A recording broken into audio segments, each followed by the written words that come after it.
শিক্ষার্থী সরকারে বাড়ছে দূরত্ব। ছাত্র জনতার গণ অভ্যুত্থানে শেখ হাসিনা সরকারের পতনের পর গত ৮ আগস্ট ডক্টর মোহাম্মদ ইউনূসের নেতৃত্বে অন্তর্বর্তী সরকার গঠন করা হয়।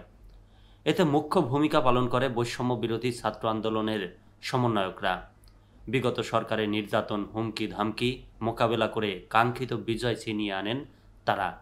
নতুন সরকার গঠনের ৩ মাস পর কিছু বিষয় নিয়ে দূরত্ব তৈরি হয়েছে ক্ষমতার বাইরে থাকা শিক্ষার্থীদের সঙ্গে। আর ২ উপদেষ্টার নিয়োগের পর বিষয়টি প্রকাশ্যে আসে।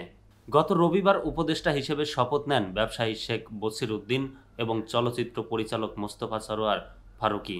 এরপরই তাদের অতীত কর্মকাণ্ড নিয়ে তীব্র প্রতিক্রিয়া দেখা দেয়।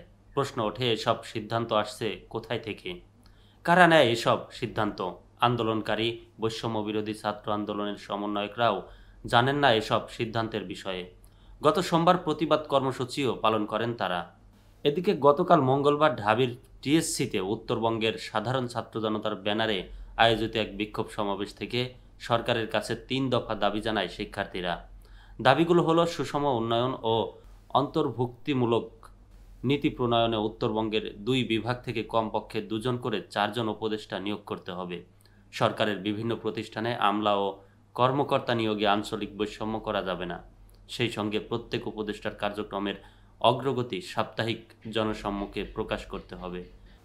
বিতর্কিত ও জুলাই বিপ্লবকে ধারণ করে না এমন কোনো উপদেষ্টাকে অন্তর্বর্তী সরকারে রাখা যাবে না ও পলিসি প্রণয়নে বৈষম্য বিরোধী ছাত্র নেতাদের পরামর্শ গ্রহণ করতে হবে।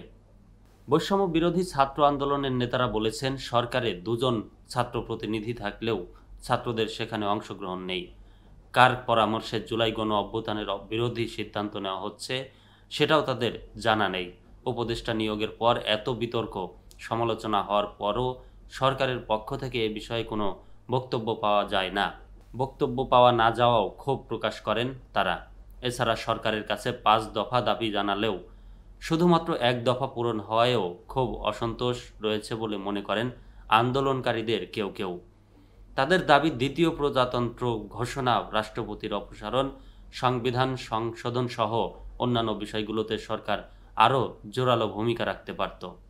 অন্তর্বর্তী সরকারে উপদেষ্টা নিয়োগের ক্ষেত্রে আঞ্চলিক বৈষম্য করা হচ্ছে অভিযোগ এনে সমন্বয়ক মাহিন সরকার, আমাদের ব্যানারের নাম ছিল বৈষম্য বিরোধী ছাত্র আন্দোলন। যদি বৈষম্য বিরোধী ছাত্র আন্দোলনের সঙ্গে আবারও বৈষম্য করা হয়, যারা বৈষম্য সৃষ্টি করবে, যে সরকারি বৈষম্য বিরোধী আন্দোলনকে চ্যালেঞ্জ জানাবে, আমরা তাদেরকে টেনে নামাবো। ২ দিন আগে আপনারা যে উপদেষ্টাকে নিয়োগ দিলেন, বিতর্কিত ব্যক্তিদের শপথ পড়ালেন, তার ম্যান্ডেট কে দিয়েছে? এই সরকার যদি জনগণের ম্যান্ডেট ছাড়া কোনো প্রকার সিদ্ধান্ত নেয়, তাহলে এই সরকারকে যেমন ভালোবেসে আদর করে বসানো হয়েছে, ঠিক তেমনই টেনে নামাতেও আমাদের সময় লাগবে না।